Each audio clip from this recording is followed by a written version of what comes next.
speaker of today is Susie Snyder. Susie is the managing director of the PAX and ICANN project, Don't Bank on the Bomb. She's an expert on nuclear weapons with more than 2 decades experience working at the intersection between nuclear weapons and human rights. And today, Susie will be speaking to us about nuclear weapon risks and her work as a Nobel laureate with the international campaign to abolish nuclear weapons. Just a side note, we still encourage you to submit your questions via the question chat box that you can see on the right-hand side of your swap card screen. Over to you, Susie. Great, thank you so much. It's a pleasure to be here. And I look forward to hopefully some stimulating discussion. I'll try to keep my presentation a bit briefer, maybe, to allow for that. I do have a slideshow, so I will see about sharing that now. Let's just get this going. Hang on just a sec. And we'll go in here. This is always the most fun part of every virtual conference, right? You know, everybody wants to see the slideshow. Everybody wants to see what's on people's desktops. You want to see what, you know, are they using cool software that I didn't know about before? What's going on over there? You know, I discovered quite a few things that way. So how does it look to you? Perfect. Great. So I'll just get going then. So I want to talk about nuclear weapons because I've worked on the issue of nuclear weapons, as you said, for about 2.5 decades now. I got my start in this issue when someone brought to my attention, I was at an event and somebody said, oh, hey, did you know the US is going to do this subcritical nuclear weapon test? And I was like, psh, what are you talking about? The US signed the Comprehensive Test Ban Treaty. That's not going to happen. You must be crazy pants. They weren't crazy pants. I wasn't crazy pants. The US did sign a Comprehensive Test Ban Treaty, but continued to do something permissible under the treaty called subcritical nuclear testing, which is the type of test that enables you to see if the critical components of a nuclear weapon still work without doing the full-scale massive explosion. And as many of you, I'm sure, already know, those big tests moved underground in the 60s, but even the underground tests were kind of dangerous and they vented fairly often and they left quite a contaminating legacy. But let's talk about nuclear weapons. Nuclear weapons, they're out there. There's about 13,500 of them, almost 14,000 of them in the world. The US and China have, the US and Russia have the most. China is tied for third with France. And the UK announced earlier this year that it's going to start building more, despite a downward trend over the last decades. Whoops, a little bit frustrating because they're under a legal obligation to disarm their arsenals, but you know, sometimes they're like, hey, we have the biggest bomb, so we can do whatever we want. And that's the way they've treated a lot of international discussions over the years dealing with this issue. They're like, we're the most heavily armed. You do what we say, not what we do. That's been changing. And I'll talk a little bit about how and our work within the international campaign to abolish nuclear weapons to facilitate and encourage that change. And so, you know, let's just start with remembering these nuclear weapons are out there. They are a risk. They are a global catastrophic risk. And depending on who you talk to, it is an existential risk. Because they are truly the most devastating instruments of mass murder and environmental destruction that have ever been created. And honestly, humanity might not survive if a nuclear war were to take place that used even a fraction of the arsenals in existence today. But what do these bombs do? Most people don't really think about it or know. This guy looks like he's, got that nice sunburn on the back action going. I picked this image because it sort of reflects some of the trends I've seen around nuclear weapons that people don't know about the heat. One of the survivors from the Hiroshima bombing described it as feeling the heat of 1,000 suns. And it's a huge explosion. It's extremely hot. A nuclear explosion also releases an electromagnetic pulse. And when we deal with a lot of catastrophes today, we deal with extreme weather events, we deal with fire. We don't have this compound problem of our electronics, our devices no longer functioning. So all of the communication systems that we rely on in our day-to-day would not work because of the electromagnetic pulse. And of course, depending on where the weapon is detonated, if it hits the ground or if it's detonated above ground, which is usually the tactic, that's the plan, then it has a very wide impact area. A nuclear weapon also has a blast wave, like it's an explosion. It's a massive freaking explosion, right? This is something that picks up cars and flies them through the air in the blink of an eye. And that explosion is something that adds the compound effect. So the explosion is something that triggers additional fires. It triggers buildings to collapse. You have to be, depending on how close you are to an epicenter of a nuclear explosion, you can be behind 4-foot concrete or 1.5 meters concrete, and it doesn't matter. Or it does. And it depends on a lot of, like I said, it's a lot of varying factors.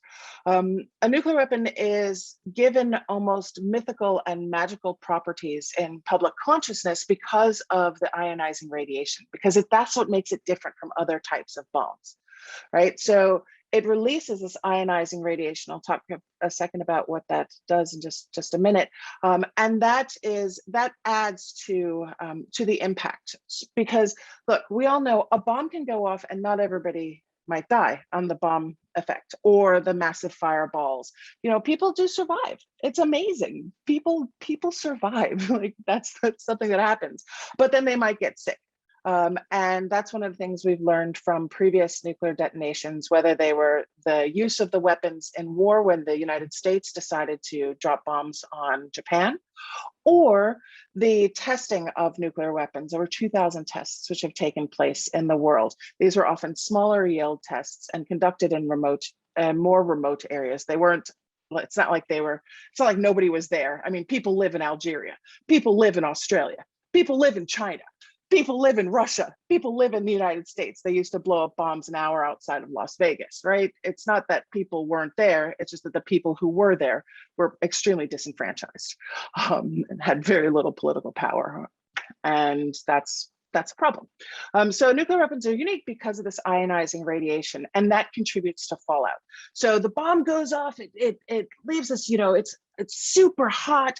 There's an EMP, all the electronics are fried, and then there's this blast wave, and that blast wave kicks up.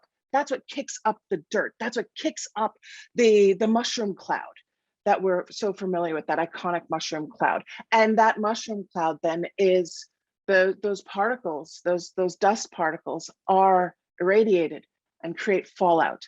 And what we have learned from the decades of nuclear testing, both above and below ground, is that fallout has impacted everybody on this planet. So the 9 countries who have nuclear weapons, the 9 countries, 8, one of them never tested officially. The 8 countries who have tested nuclear weapons have contributed already to a cancer epidemic on our planet. So we should hold them accountable to that. Be angry, get in their faces. And those who are complicit in propping up these policies. We'll get to that in a second. So I just wanted to show this image of Nagasaki. Nagasaki was the second atomic bomb used in war, right? It was the 3rd nuclear weapon ever detonated. The first one was in New Mexico, and then it was in Hiroshima. It was at Trinity, then Hiroshima, then Nagasaki. So this is before, there's a reasonable assurance that the total impact of this weapon was unknown. And I just want you to see what this is.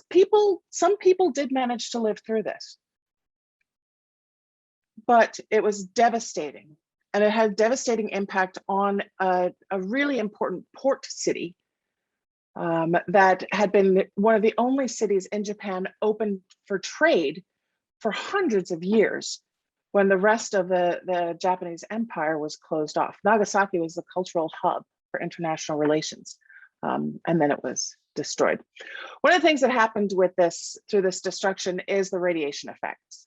And radiation, it's really scary. People get, and rightly so. Depending on what type and how you are exposed to radiation, you could have almost no effect. I think we've all had x-rays, maybe, dentists, we go there, we like our teeth. And you don't have tremendous effects to much higher effects. And depending on, again, the size of the weapon, where you are, your proximity to the blast, the impact will be different. Those who are close to a large scale detonation and those who are close to a small scale detonation, it could be a small detonation, but if you're within, let's say, a 3 to 5 kilometer zone, you're more likely to have acute radiation sickness if you're outside. If you're inside, no, you'll have an increased risk of cancer. If you're, and this is of course if blast and fire doesn't get you. And if you are ingesting water, food, that is also going to contribute to your risk later on. And one of the things that we've learned and only has really been coming up in the last few, I'd say the last maybe 10, 15 years, is that the metrics to measure impact of radiation on the human body have always been tailored to a 1.75 meter tall man between the ages of 25 to 34. And that's not most of the population in the planet. In fact, it's less than half. And it doesn't consider things like children who are exposed and consume and ingest different radionuclides differently. And it doesn't consider women whose reproductive systems are affected much more dramatically from any exposure to radiation, to ionizing radiation, than men's reproductive systems. And I could go into a biology lesson on reproduction, but I won't, because I assume that you're fairly well knowledgeable about that. This is a significant issue that when you take a sole metric that you assume is good for everything, there becomes a problem when you're looking at how to do risk mitigation, how to do risk prevention, how to do cleanup efforts. What happened to the women in the Marshall Islands, the women in the Bikini Islands, the women where the French and the British and the Americans tested nuclear bombs, was very, very different than what happened to the men, both because of sex reasons, because women's bodies process radiation differently, but also because of the gendered reasons, because of women's role within society, and because in the Marshall Islands, for example, men and women eat a different part of the fish. That's a cultural thing that comes up and has been the part of the practice. Children eat another part. It's when it's served out. It's you give the kids this bit, and you give the men that get this bit, and the women get this bit. That's culturally how it goes. And because of that, both sex disaggregated data on the impact of nuclear testing, as well as gender disaggregated data, there's gaps in it, but we're starting to piece some of that information together. And it's been very important when it comes to what do we do about these weapons. Because once you understand you can pick apart a problem, you start to be able to develop new and more effective solutions. You see different pieces of the solution that come together. Sometimes a wicked problem needs to be cut up in order to solve it. And I think that goes with a lot of the existential crises and existential risks that we face. So moving on from radiation, let's talk about climate. A limited regional nuclear conflict that involves only 100 Hiroshima-sized bombs, so like very, very, very small bombs compared to what's in today's arsenals, would severely disrupt global climate and agriculture for at least 2 decades. And there was a pivotal study by Alan Robach from Rutgers University and Brian Toon from the University of Colorado at Boulder, where they modeled the impact of a small regional nuclear exchange between India and Pakistan, both of whom have nuclear arms, both of whom have been in conflict with one another for a bit. And the likelihood, because of the proximity of these two countries to one another, because of the size and possibilities within their arsenals, the likelihood is that a lot of urban populations would be targeted, and that increases the amount of dust and soot that would be launched into the atmosphere. And based on historical data about the Icelandic volcanic eruption in 1783, and what happened when so much dust and soot was released in the atmosphere at that time, we know that this would cool the planet by several degrees. And before people get excited, woohoo, let's solve climate change and population explosion all at once with a real regional, limited nuclear war, it's not going to work like that. It never works like that. And what would happen from this is the massive cooling would result in food shortages. And those food shortages would be in places where people are already at risk of starvation. So people who are already living, who maybe are right now surviving on between 1,000 and 1,800 calories per day. The food insecure. It would disrupt both food production, and of course it would disrupt transit. One of the things we've learned from this last year is that global supply chains are messed up. Everybody has walked into the shop thinking, oh, I'll just get that, and seen something that's not there. So imagine if you have 2 billion people who have died from famine across the world, and you have, supply chains, those people who are also contributing to supply chains no longer able to, not to mention the direct impact of the weapons themselves. Right now, the arsenals between the US and Russia, if there was a nuclear exchange between the two, we wouldn't have civilization the way we know it now. And that's when I think about catastrophic risk versus existential risk. For me, existential risk includes ending what we know of as our civilization. It's not just the ending of our species, but also the civilization that we have developed. And that is an existential risk. And the risk is nothing. Like, people like to think, oh yeah, no, it's great. These guys, they have it under control. It's super safe. We're totally fine. Yeah, no. This is a picture taken after a US B-52 plane crashed in Palomares, Spain. It happened in 1966. There were a bunch of nuclear weapons on board. Oops, planes crash, boats crash. 2 nuclear-armed submarines crashed 5 years ago in the North Atlantic. A French one and a British one. You'd think they're allies. They would have been talking to each other. They have freaking sonar. What the heck? They crashed into each other. We're lucky because what happened in Spain did not cause a nuclear detonation. We're lucky because when a mechanic dropped a wrench down an ICBM shaft, it didn't set the bomb off. We're lucky thousands and thousands of times. There's a book that came out some years ago now called Command and Control. And it goes into more than 2,000 accidents, near misses with nuclear weapons.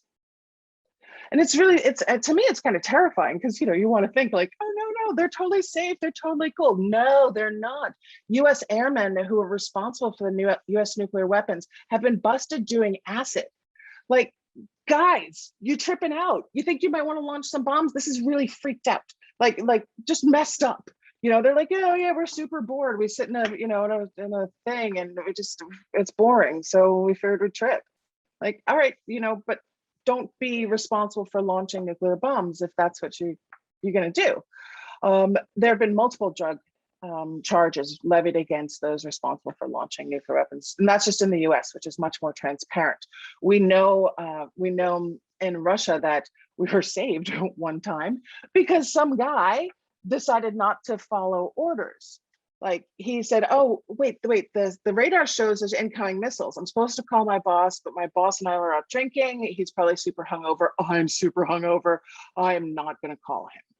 And didn't. who's known as the man who saved the world, Stanislav Petrov. His life was ruined because of it. He didn't follow orders. That's messed up. You break the chain of command, you know, shit's not good. But he saved the world. And now there's, you know, these are all the near misses, and these risks are increasing. So they're increasing because the arsenals themselves are aging despite massive investments. It's like, you know, it's $100,000 a minute spent on nuclear weapon modernization right now. Despite that, the arsenals are aging. The systems in place to control the arsenals are changing. And these are old bombs. They were designed in the 50s and the 60s, but now they're applying new technologies to them. And the risks are increasing because of artificial intelligence and other emerging technologies. And we know, I mean, nobody's going to argue, technology has transformed armed conflict throughout history. But when it comes to offensive cyber capabilities, AI, and other autonomous technologies, we're already seeing changes in military behavior. When it comes to nuclear weapons, these technologies add another level of risk. And so we've got potential human error, we've got aging equipment, we've got miscommunications, and now we're adding, you know, we're adding AI. And that can be a little bit unnerving. So what does that mean, and what are the possibilities? And I know there are a lot of people who are attending here are thinking about issues around cyber, around AI. So I wanted to get into that a little bit. So countries around the world are investing in these cyber capabilities that threaten to have implications for nuclear risks. And one of those threats is the increase of uncertainty. And there's specific cyber operations with the potential to impact nuclear weapon decision-making. And that includes data manipulation. So tampering with the data in any given system. It includes cyber jamming. Hence my fun little, you know, I hope people get the movie reference. Cyber jamming, communication channels. And this is extremely important because this is disrupting authorized wireless communications. Like, there is no communication anymore that is not wireless, that isn't run through satellites. So if you're jamming through satellite technology, you have a risk of changing or modifying maybe the order to launch or the order not to launch. And there's cyber spoofing. And this is where one device impersonates another. And when we're talking about nuclear weapons, that means, you know, one device tells another, oh, no, the codes have gone through, you're clear, good, fires the missiles. And those are some real problems. And these are, what they do is they disrupt any sort of predictability or stability, which that plus a lot of luck is what has kept nuclear weapons from being used.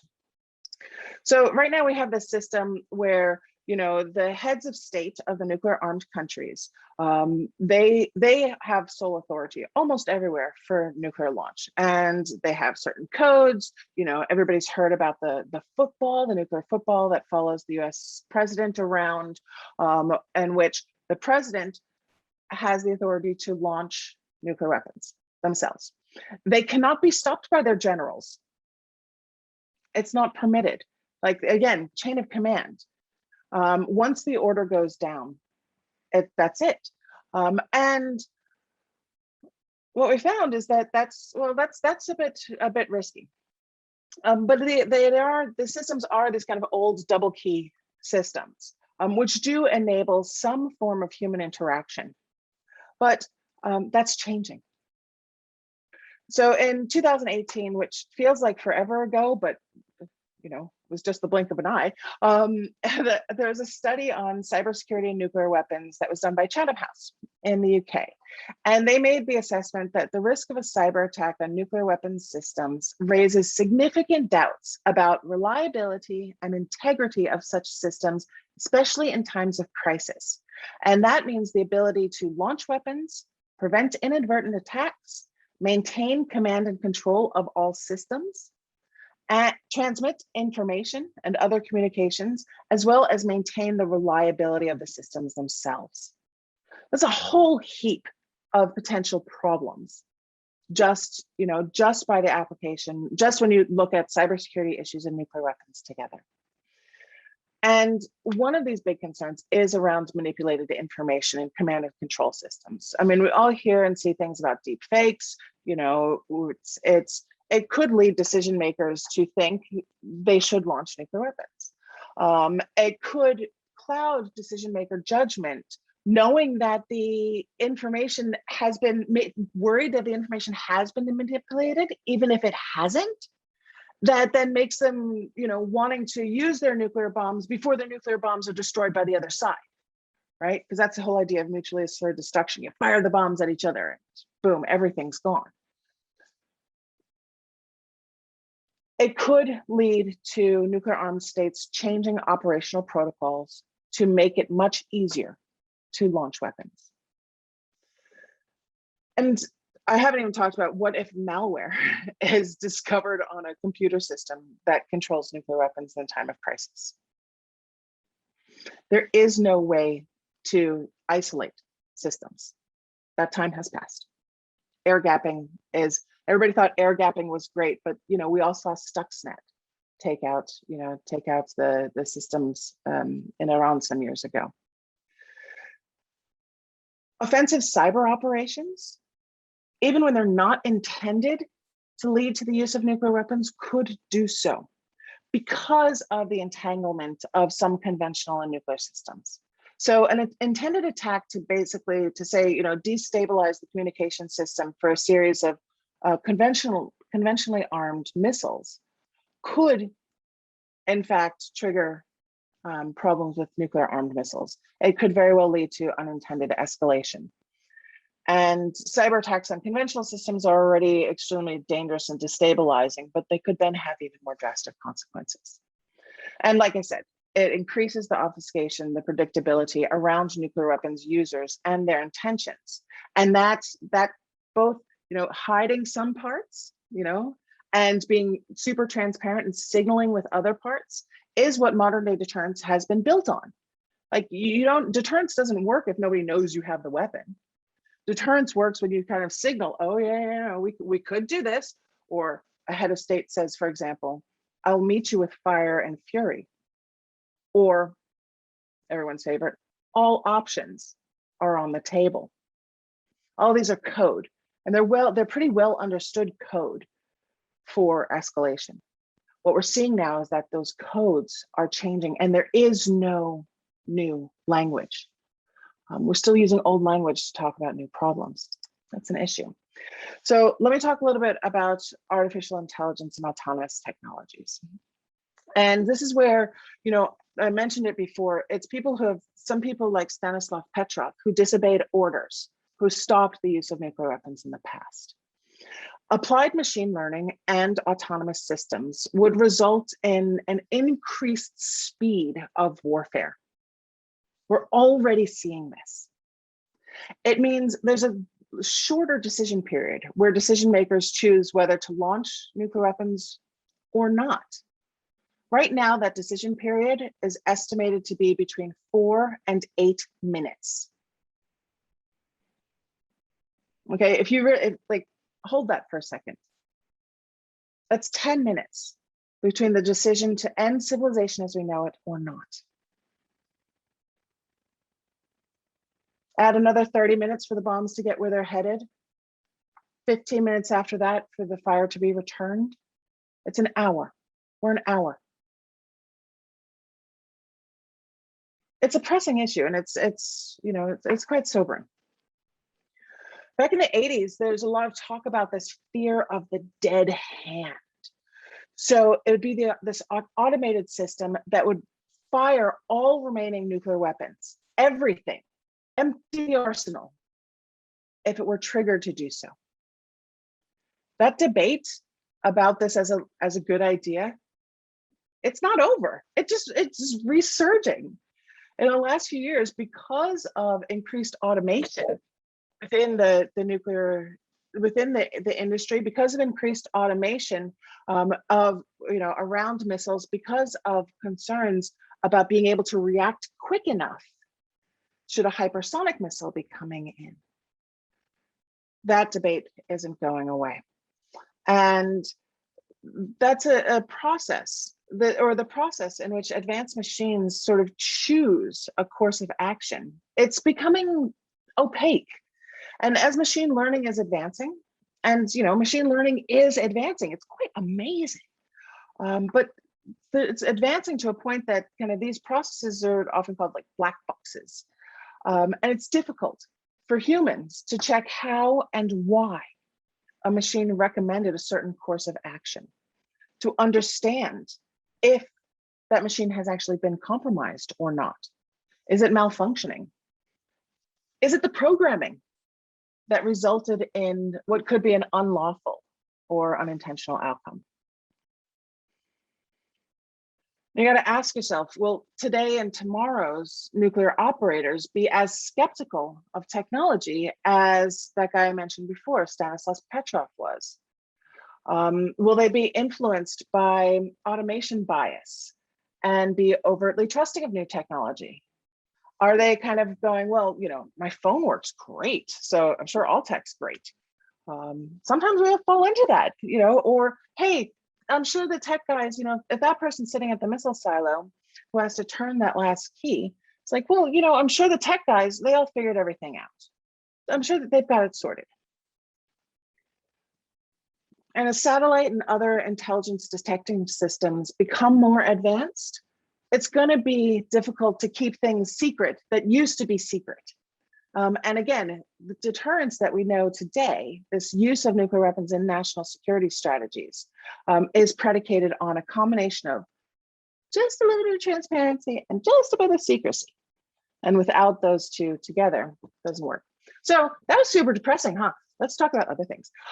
So since there are ways to mitigate these risks, right? So unlike the consequences of natural disasters like massive earthquakes, hurricanes, volcanoes, we can stop nuclear weapons from being used. Like we can prevent the lethal radioactive harm, the global climate destruction.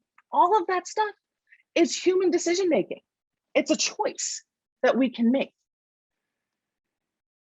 And earlier this year, this was in the Netherlands, in Brabant at the Vocal Air Base, where there are 20 US nuclear weapons stored. Earlier this year, we went to the base to remind them and let them know that as of that day, their treaty on the prohibition of nuclear weapons came into effect. Because governments who are not the nuclear armed governments, but governments of populations who would be devastated at the use of nuclear weapons, came together and said, you know what, no. You were supposed to negotiate the elimination of these. You haven't. This affects all of us. And we have an obligation and a duty to our citizens to do everything we can to protect them. And that includes making this non-proliferation treaty, a treaty designed to stop the spread of weapons, into a true disarmament treaty. And what they did was they negotiated the Treaty on the Prohibition of Nuclear Weapons. It was negotiated in 2017, and that was a good year for the international campaign to abolish nuclear weapons. That's the year we won our Nobel Prize, partly as a result of our efforts to bring attention to the harm caused by these weapons and the need to abolish them. So let me tell you about the treaty really quickly. I see the time. This is a treaty that was negotiated by about 135 countries were in the room. So it's a little bit, it's a significant majority of UN members. And the treaty, everybody who signs up to the treaty agrees that they won't develop, test, produce, manufacture, otherwise acquire, possess, or stockpile nuclear weapons or other nuclear explosive devices. And this is quite important. The treaty also prevents anyone from helping with these activities. My work is directed in that area, and I work with financial institutions to make sure they don't finance the companies that are involved in the development, manufacture, and production of nuclear weapons. About 25 companies around the world. We get them off the investment lists. But this treaty is great. The treaty entered into force earlier this year. It's got 56 state parties. At the UN, it's got support from about 140 states right now, which is pretty good. It entered into force 25 years sooner than the Comprehensive Test Ban Treaty, but it also prohibits nuclear testing. So it's a little bit bang for the buck. And a number of states, when they ratified the Treaty on the Prohibition of Nuclear Weapons, also took that opportunity to ratify other nuclear-related treaties. That includes the Comprehensive Test Ban Treaty or additional protocols and safeguards with the International Atomic Energy Agency. This treaty also sets out a process for verified nuclear disarmament. And it's stepwise. And everybody knows what the steps are because the international community has been talking about this since the first UN General Assembly resolution. The very first one in January of 1946, which said we have to remove from the world's arsenals atomic weapons. Now it's just starting to, got some more teeth to do it. So the treaty lays out a process for verified nuclear disarmaments. And first, you take the weapons off operational status. You negotiate a time-bound plan for destruction. You put safeguards on everything so international inspectors can come in and look and make sure you do what you say. And then you destroy the weapons themselves. You convert the production facilities. Like it's a good process. And some things, because of some things these need nuclear armed states to figure out. That's why when the nuclear armed states join this treaty, they have to come with a plan that everybody works together on to make sure they get rid of their weapons. It's very similar to how the Chemical Weapons Convention works. So this is the treaty. I want to talk about, when you're dealing with these what seem like insurmountable threats. I just want to remind that there's possibilities to prevent catastrophe. And when it comes to nuclear weapons, we have some very good possibilities. I mean, what we do very much is we work so that everyone has a role in addressing these issues. And of course, the first thing is knowledge. People need to know the risk, know it's there, and that it can be fixed. People need to know there's a plan. They can contribute to the plan. They can take a piece of the wicked problem. They can solve that. Our plan, as I said, with the International Campaign to Abolish Nuclear Weapons is the Treaty on the Prohibition of Nuclear Weapons. And this is an international legal instrument. And it's, like I said, it's been in full legal force since January. We know, as with other international legal instruments, not everybody joins. We're under no illusions that everybody joins every treaty. But what treaties do is they build up a normative impact. And what we're seeing now is already, because of this treaty, the financing of companies involved in nuclear weapon production is decreasing quite significantly. We're seeing those companies involved are on blacklists. They won't be financed until they stop their nuclear weapon production. We're seeing states are reacting to this treaty. It's for example, in the Belgian government coalition. Belgium hosts US nuclear weapons. Hosting nuclear weapons is illegal under the treaty. Belgium hasn't joined, but the Belgian government says we have to engage with the treaty and an eye to joining in the future. It's creating an instrument to get to success. And so that's part of our plan, but there's actions within that plan for individuals, whether they be informing other people, whether they be talking to financial institutions, whether they be, active on the streets.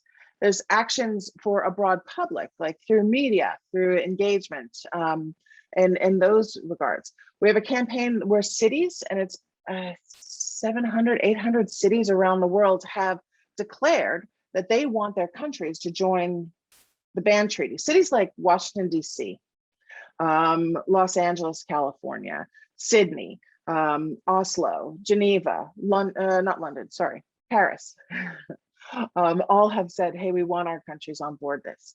There's actions within the ecumenical realm, and of course, political actions. Members of parliament, other elected officials can engage and can find ways to do this. The social contract means we've asked governments to be responsible for well-being and safety. And they can make us safe from the threat of nuclear weapons by joining other governments in this new treaty. And if a government doesn't want to, then we need to name them. We need to shame them. We need to call them out in public. We need to make, giant paper mache faces of their leaders' heads and dance around and say, you guys suck. Because you know what they do? They're taking all of our lives at risk. And, there's other things that we could do. Then we have a third tool, and I'll close out with this. Within this campaign, some people have been doing this for a very short time. And some people like myself have been doing it for a little bit longer. But one thing that we are is stubborn. We are stubborn, we are dogged, we are persistent. There's an old saying, how do you eat an elephant, right? You eat it one bite at a time. This is a problem that's like an elephant. So to eat this elephant, it means one phone call, one email, one petition, one social media protest, one social media post, one protest at a time, and then another, and then another. And we celebrate when we win. And I'll close with that. We have a treaty that makes nuclear weapons illegal. And so we get together and we really enjoy one another's company, and every win along the way helps reinvigorate, recommit, and keep us going. Thanks. Thank you, Susie. That was a lot that will keep me up tonight, just thinking about everything you mentioned. There are a lot of questions and I want to dive right into them. So starting off, you've done a number of campaigns to promote reduction in use of nuclear weapons at a global scale. And I'm sure you get this question a lot of times. Isn't the world actually safer with nuclear weapons, since it just gets much harder to start a war if you can have this threat of nuclear weapon use from powerful countries? Well, that if the countries that have nuclear weapons didn't start wars, maybe that would be true, but they do. Statistically, if you have nuclear weapons, you are more likely to be engaged in a conflict than not. The difference is, instead of having the conflict on your own borders or within your own borders, you delegate it elsewhere. And I think that's quite reprehensible. It's colonialist behavior. It's inappropriate. We as a human society should move beyond that. We can't delegate death to those who are disenfranchised. So historically, in the 76 years since nuclear weapons were invented, the countries that have them are involved in more wars. The US, that has almost the most of them, hasn't won a war in 50 years. It's had lots, but it didn't win in Vietnam, it didn't win in Korea, it didn't win in Afghanistan. Like, it hasn't won any wars. So nuclear weapons don't actually help. Like, they don't keep people safe, they just move things. And I find that super racist and colonialist. I think we're better.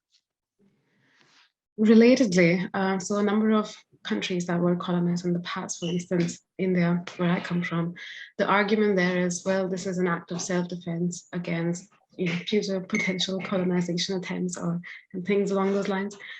What would you respond to someone like that? Well, there's different paths, right? And I think every state has a right to determine its self-defense, but there are limits. That's not an unlimited right, right?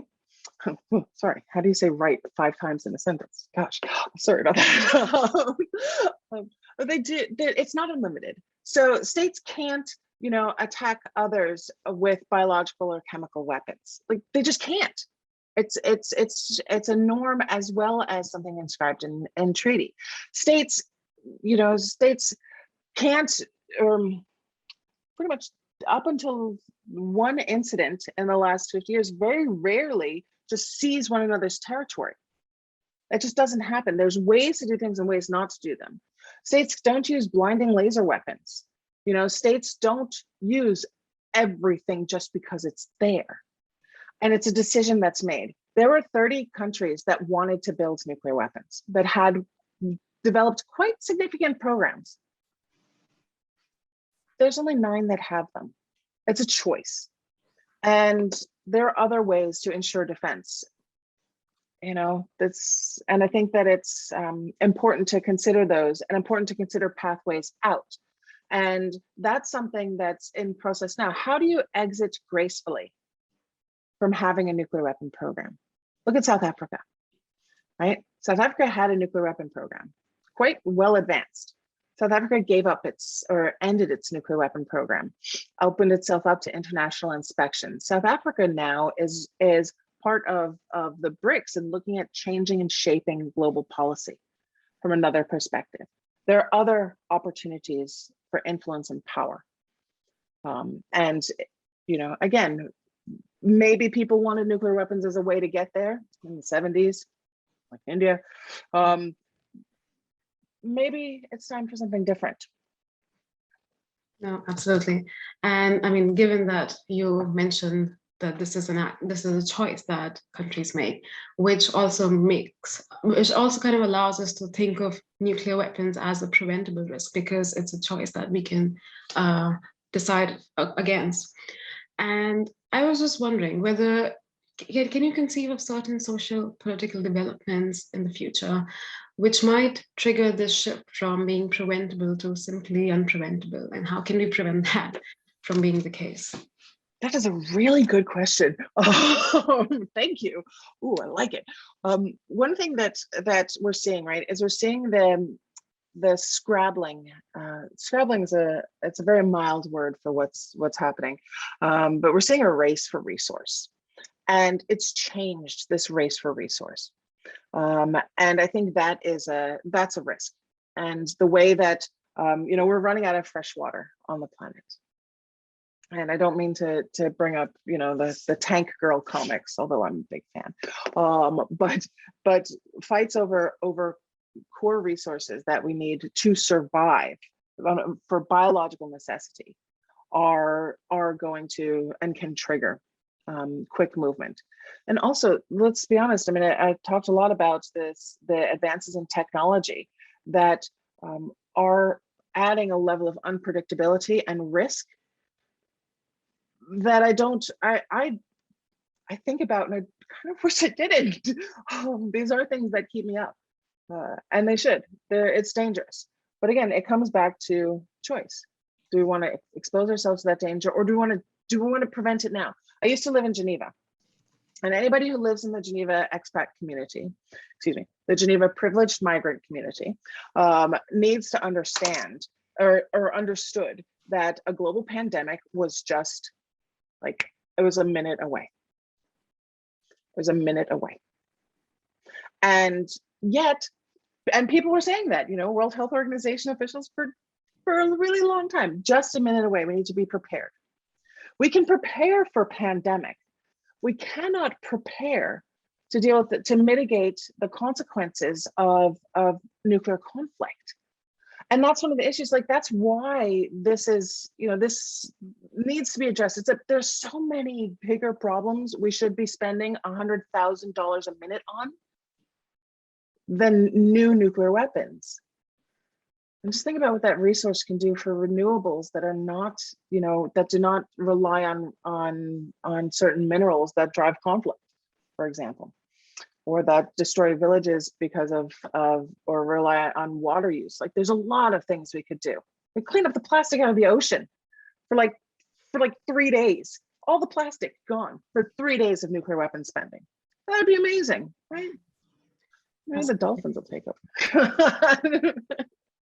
The dolphins will be thankful. But like you said, I think some people also thought the same about the pandemic, that at a global scale, we were still rather unprepared in terms of underestimating the impact it has on the time scale and how quick action needed to be taken and how quickly it needed to be taken. Do you think that the same concerns may also apply to our preparedness for a nuclear weapon sort of mass event? Or are there other special concerns that you're more particularly worried about? So the International Committee of the Red Cross and Red Crescent, as well as the International Federation of Red Cross and Red Crescent Societies, right? ICRC and IFRC. The ICRC is the guardian of the laws of war. And they have made it clear since the outset that these weapons violate the laws of war. You just can't use them and be within the law. But a lot of countries are like, yeah, whatever, you know, we don't really care. It's war. There is no law, right? The International Federation of Red Cross and Red Crescent Societies took a different approach. What they did is they said, they canvass national societies around the world. Are you prepared? What's your emergency plan should nuclear weapons be used? And most of the plans involve running. Like specifically because they looked at nuclear weapons, but also at chemical, biological, radiological, and nuclear events, right? And they also looked at police. How do police deal with these questions? Similar kind of emergency service.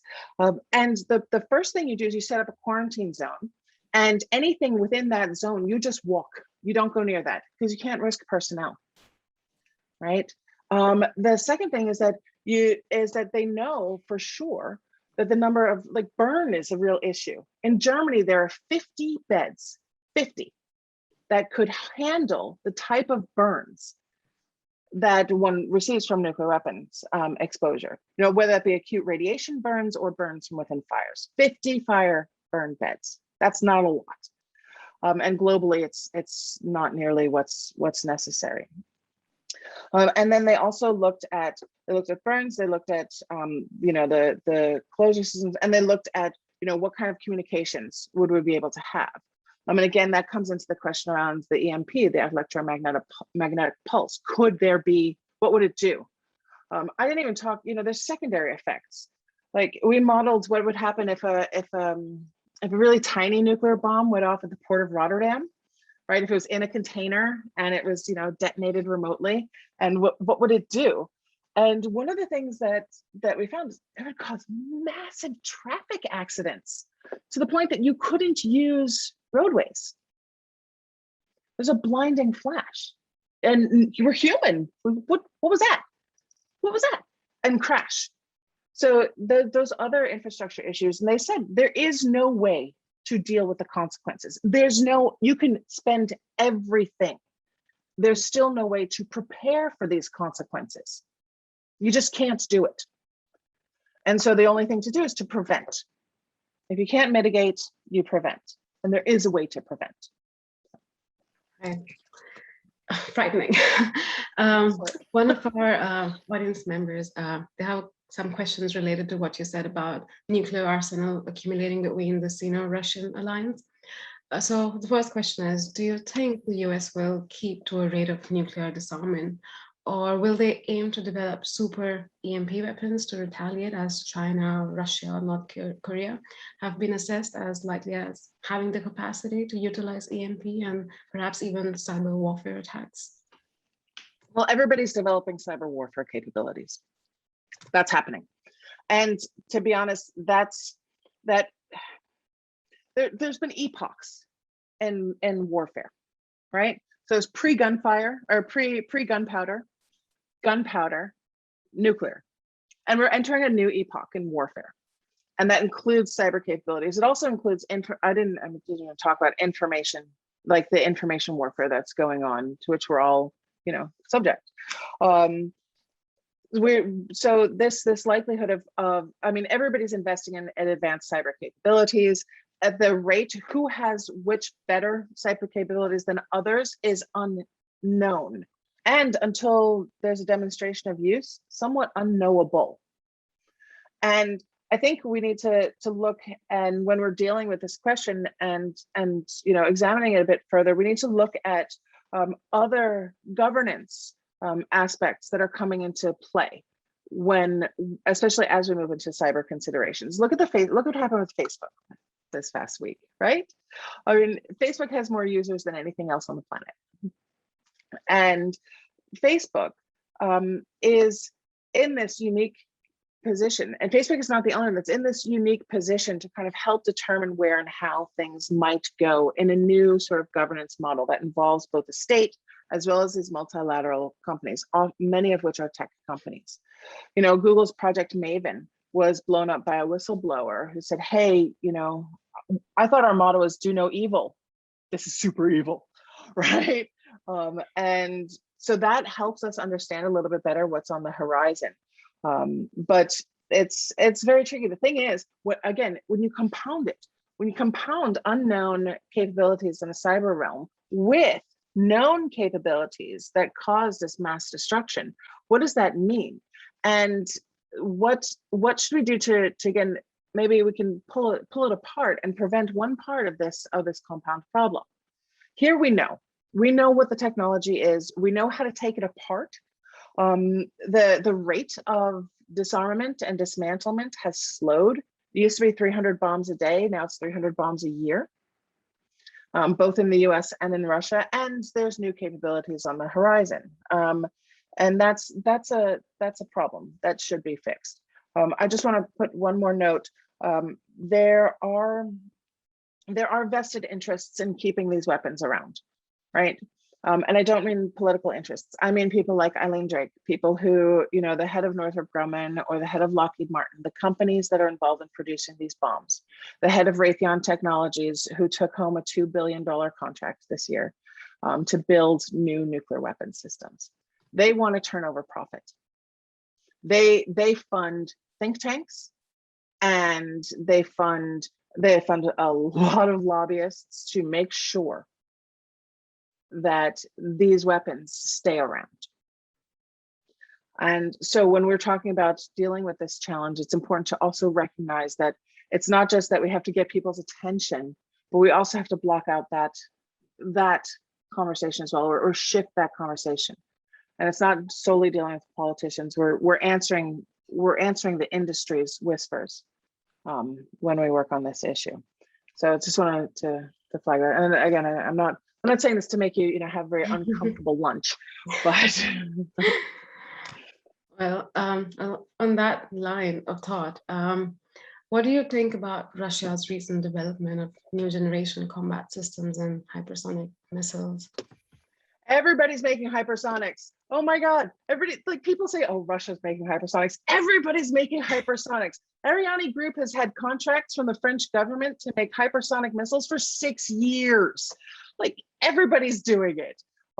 So first off, there's that. Second off, this is, let's call it what it is. This is a scare tactic that we've seen time and time again to make us want to invest in more weapons. Ooh, ooh, ooh. Oh, wait, no. I can't pay my rent, because I lost my job of the pandemic, but we can spend $100,000 a minute building new bombs. Come on. Like it's a scare tactic and it's fear mongering. And yes, Russia's making hypersonics, but so is the US, so is France, so the UK. I don't know what the UK is doing, sorry. But so is China. This is not surprising. Hypersonic missiles are also being developed in non-nuclear armed countries and that's what's scary, because when the missile's coming, you don't know what the payload is. What are you going to respond with? And that's another question we didn't talk about. We could go all day. Anyway. So maybe move into a different or related territory of AI and nuclear weapon risk. So I understand from your talk that you take the stance that AI is only here to make the problem worse. But also on the other side of the story, there are people who defend the alternative line, which is to say that perhaps AI safety precautions can in fact help prevent nuclear weapon disasters, or people like Toby Ord, who you may have heard of, take that to be one of their 3 lines of defense. Where do you see that going? Do you think, can we be that optimistic about the relation between AI and nuclear weapons? I'm so glad that there are optimists on this. I am not. And it's partly because when have we ever known a technology to work correctly the first time? Is it a risk that we want to take? And we have to weigh the benefits and the drawbacks, right? Me personally, I'm not comfortable with that level of risk. I think it's great for optimism. Let's try it out somewhere else. Let's not try it on something that will have a different and devastating impact on me than it will on Toby. All right, let's think about things a little differently. There are many more questions, but we're kind of on the words of the end of our hour, but to perhaps end on this one question. So speaking of popular opinion or just popular talk around nuclear weapon, there is this perception that since the end of the Cold War, concern for nuclear war, at least within the public domain, may have relatively sort of faded, speaking in comparative terms, and it may have faded more than the actual danger that would have decreased. What do you think of that? And also, do you perhaps have any tips for people who are working either on nuclear war or other related existential risks to increase attention towards it? So yes, I think that is a very accurate assessment. I am guilty of that myself. I was like, Cold War's over, Berlin Wall came down, everything happy, yay! I was wrong. I was lucky enough to find out that I was wrong in a relatively gentle way. And that's my advice. Like, this is extremely scary. Thinking about this is the stuff that marred a generation of kids who had to go and duck under their desks at school. It's shaped our society. There's been so much to talk about, the benefits, the positives, because we're trying to cope with this fear. So let's talk about it, but not as a scary thing. Let's talk about this as a problem that can be solved, and it can be solved. And that's what, again, that's what I come back to. Everybody can do something. If the one thing you do after hearing this today is talk to somebody else, look up ICAN. What is ICAN? What is a nuclear ban? Like, talk to somebody, look up the nuclear ban, share it with others. That is helping to prevent this problem. If you want to do more, oh my gosh, there's so many things, so many more things you could do. But talk about it, share it, and share it a couple of times. It takes someone 3 times to kind of click on what you're saying. So do that. And then lastly, we're celebrating because things are going well in some parts around this. You know, when the Secretary General of the United Nations says the world is a little bit safer because this treaty is in existence, that's great. We celebrate that. That's awesome. Today, we're super excited because we welcome the new Nobel Peace Laureates. And every chance we get, we celebrate each other like, how you doing, laureate? I'm good, laureate. And the thing is, it's a campaign of hundreds of organizations in more than 100 countries that are comprised of big organizations and tiny organizations. Like Greenpeace is involved, but so is the Women's League for Knitting and the Stitching Bitch. Like, there's everybody can do something about this, and that's how we win, and we will, because the alternative is just too awful to consider. So thanks. Thank you so much, Susie. And thank you for everything today. The conversation has been lovely, and it's been lovely having you with us today. And we look forward to hearing more about your work in the future.